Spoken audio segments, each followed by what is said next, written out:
Hi, and welcome to part 3 of the Multiverse Saga. Now in this video we will start off with Loki Season 2 and finishing with Avengers Secret Wars as we come to the conclusion of the Multiverse Saga. Now before we begin, may I remind you that there will be spoilers, so strap in, grab some popcorn and let's get started. First, we're going to watch Loki Season 2. Now this show picks up immediately after Season 1, but because the show takes place outside of time, you can watch this a little bit later. Now this show expands upon the end credits scene that we saw in Ant-Man and the Wasp: Quantumania and also references the defeat of Kang from that same film. We see the return of Mobius, Sylvie, B-15, Renslayer and Miss Minutes, and we're introduced to a new character called Ouroboros. By the end of this season, Loki becomes the god of stories as he holds the entire multiverse together in the form of the Yggdrasil tree. Next, we're going to watch What If Season 2 as we continue to explore stories from the multiverse. We're introduced to Kahori, a brand new character specifically created for this show. By the end of the season, the Watcher reveals to Captain Carter the multiversal tree, which we saw at the end of Loki Season 2. Next, we're going to watch X-Men 97. Now this is a continuation from the original 90s X-Men animated series, so you may consider this to be a Season 6. We see characters such as Forge use the mystic arts like we see in Doctor Strange, and we catch a glimpse of the Watcher. Now if you did a naughty and skipped the Marvel animated series side quest, then by watching this show will give you a better understanding of characters such as Gambit and Storm, who will pop up again very soon. Set in the year 2024 in the Fox's X-Men universe, we're going to watch Deadpool and Wolverine. This film takes place after Loki Season 2 as we hear the TVA no longer prunes branches of the timeline. Now if you've done your homework and completed SideQuest D and SideQuest E, then there should be no surprises here.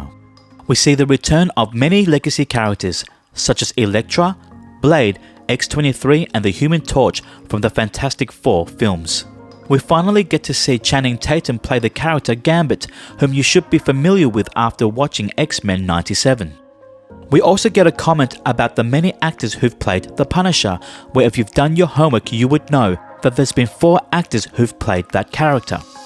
Not only are we introduced to new characters such as Cassandra Nova, Lady Deadpool and Dogpool, but we see variants of characters from these legacy films such as the Russian from the Thomas Jane Punisher film, Bullseye from Ben Affleck's Daredevil, as well as Sabretooth, Toad, Lady Deathstrike, Azazel and Juggernaut from the Fox's X-Men Saga. Jumping over to another multiverse, we're going to watch Your Friendly Neighborhood Spider-Man, a reimagining of Peter Parker's Spider-Man story. We are reintroduced to Nico Minoru, whom you would have met in the Runaways show, and we catch a glimpse of the Watcher in the final episode.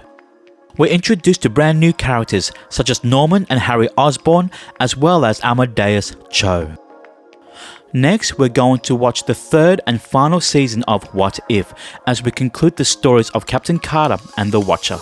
We're introduced to another original character called Birdie, as well as Storm, the goddess of thunder, voiced by the same actress Alison Seeley Smith, who voiced Storm in the X-Men animated series and X-Men 97.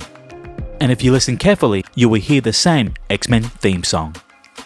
Next, we're going to watch Season 1 of Daredevil Born Again. Now this show starts off in 2025 after Matt Murdock's appearance in She-Hulk Attorney at Law. It then jumps forward 1 year later to 2026 and then finally moves over to 2027 when Wilson Fisk becomes Mayor of New York on New Year's Eve. We see the return of Karen Page, Foggy Nelson, Vanessa Fisk, Benjamin Poindexter also known as Bullseye, Frank Castle's Punisher and Jack Duquesne whom we saw in the Hawkeye series. We are also introduced to a brand new villain known as Muse. Next, we're going to watch Captain America: Brave New World. Here we see the return of Sam Wilson as Captain America, Joaquin Torres as the new Falcon, and Samuel Stearns as the leader, whom we met all the way back in The Incredible Hulk. We finally get an acknowledgement of the Celestial coming out of the ocean, which we saw in the Eternals film. It is within this Celestial that we discover the new metal known as adamantium. we're introduced to the Red Hulk, and from the Serpent Society, Sidewinder and Copperhead. Now, at this time of recording, we are currently up to date with everything that Marvel Studios have released. As they continue to release new films and TV shows, I will update this timeline accordingly based on where everything should be watched. So please hit the like and subscribe button and hit the notification bell to stay up to date with this watch order. I'll see you soon.